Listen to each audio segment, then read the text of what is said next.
مزاروں پہ کتنے میلے ہوتے ہیں، کتنی وہاں پر پبلک جاتی ہے اور سر جھکاتی ہے غیر اللہ کیا کہ نہیں جی یہ تعظیمی سجدہ کر رہے ہیں۔ تعظیمی اسلام کے اندر نہ تعظیمی سجدہ جائز ہے نہ تعبدی سجدہ جائز ہے، کسی بھی قسم کا سجدہ جائز نہیں۔ صحابہ کرام نے کہا اللہ کے رسول ہم نے دیکھا ہے لوگ اپنے بادشاہوں کو سجدہ کرتے ہیں، تو آپ تو بہت عظیم شخصیت ہیں، بادشاہوں سے بھی اعلیٰ عرفہ ہیں، ہم آپ کو سجدہ کریں گے۔ آپ صلی اللہ علیہ وسلم نے منع کر دیا، نہیں۔ معاذ رضی اللہ تعالیٰ عنہ نے کہا اللہ کے رسول ہم چاہتے ہیں آپ کو سجدہ کریں۔ آپ صلی اللہ علیہ وسلم نے فرمایا اے معاذ لو مررت بقبری، اگر تم میری قبر سے گزرو گے تو سجدہ کرو گے؟ تو انہوں نے کہا نہیں اللہ کے رسول قبر کو تو سجدہ نہیں کریں گے۔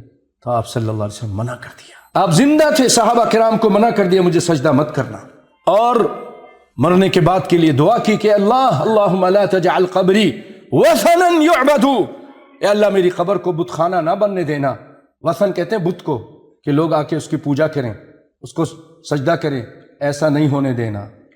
یہ کائنات کے امام کی دعا تھی، آج تک اس کا اثر ایسا ہے کہ کوئی جا کر وہاں پر سجدہ نہیں کر سکتا، نبی کی دعا کا اثر ہے۔